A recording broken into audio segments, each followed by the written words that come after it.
in terms of making sure that I have the energy that I require, so that I'm not at a risk of fluctuating energy costs.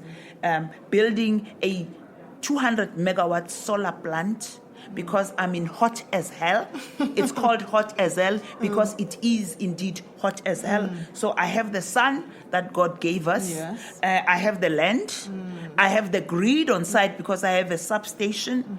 And I can just put a solar panels to generate solar energy and put it into the national grid so that I can trade during the day with Eskom and actually reduce my energy costs so that I continue to become competitive in the global markets. Okay. You mentioned beneficiation there, and I'd like to talk you to talk a bit about that and some of the issues surrounding that in South Africa. We are driving beneficiation because we believe it's the right thing to do. Never would we actually continue, Africa being, taking all the raw materials to come back and buying them at huge amounts. I mean, like steel. All the materials that are actually making steel, whether it's platinum, whether it's chrome, whether it's manganese, are in Africa.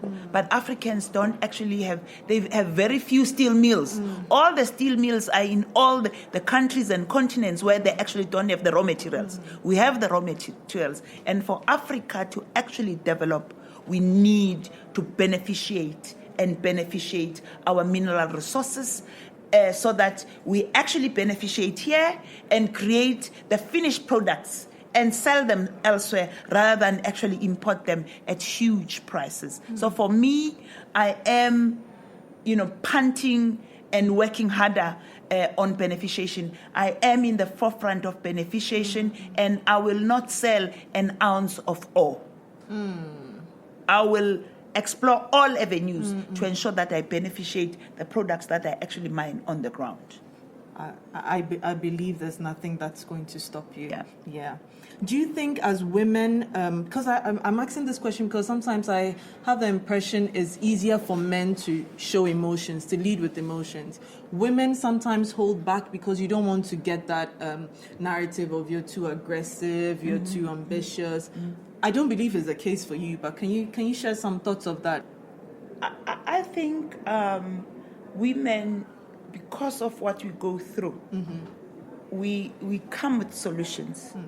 Emotions is important. I'm saying as women, we must be allowed to become human beings, to have feelings, to empathize, to sympathize.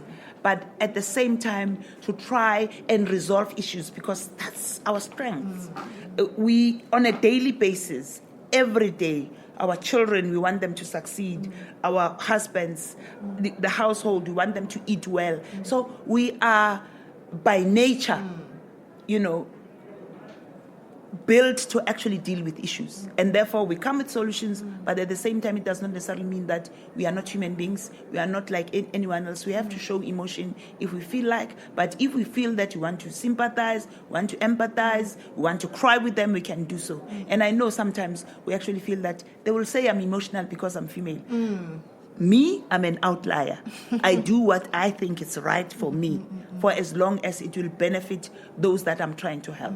What leadership advice will you give to an aspiring female who looks up to you, who has seen Daphne who was poor, Daphne who went to bed without food, Daphne who didn't have shoes, but today Daphne who is all this conglomerate and is not stopping?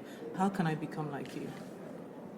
If you believe in your dream, focus on it, work on it, get as much information that you can get.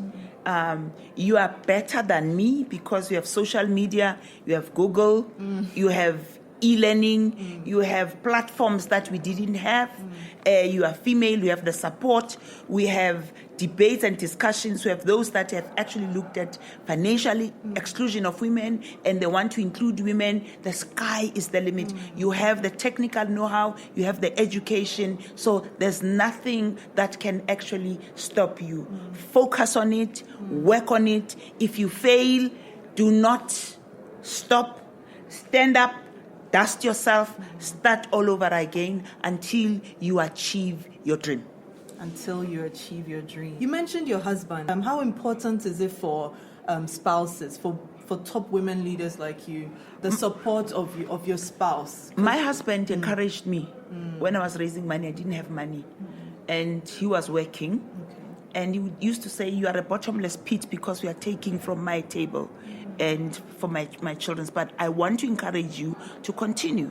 And he supported me big time. Unfortunately for him, he passed on in 2008, not to see what I've achieved. But he saw what I achieved, because when I sold the company for 4.2 billion, he was there to see it. So he's seen the achievements and the support. So I am who I am. I was allowed to do that as a married woman by my husband, who allowed me to be who I am. He didn't want to change me.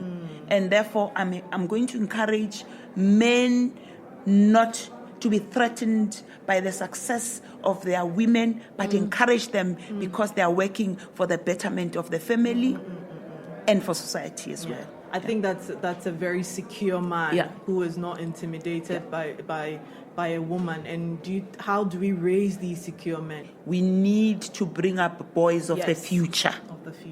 It therefore means that boys of the future don't see you as a woman that must always be above you. See you as a human being, as a partner, a team player, co-parenting. And therefore you'll see the growth of the family. Partnership. It's a partnership. So I think we have a responsibility also as women to bring up young men of the future and young women of the future, and not young men and women of yesterday. Our thanks to Daphne Mashile-Nkosi, and thank you for listening to the Africa Report's Women Who Lead podcast. Be sure to connect with us at theafricareport.com. We are at The Africa Reports on Twitter, and I am at Oheneba_Ama. For the very latest news and analysis, do sign up to our newsletter. And if you enjoyed this episode, we'd love for you to subscribe, rate, and leave a review on iTunes or wherever you get your podcast. Until next time.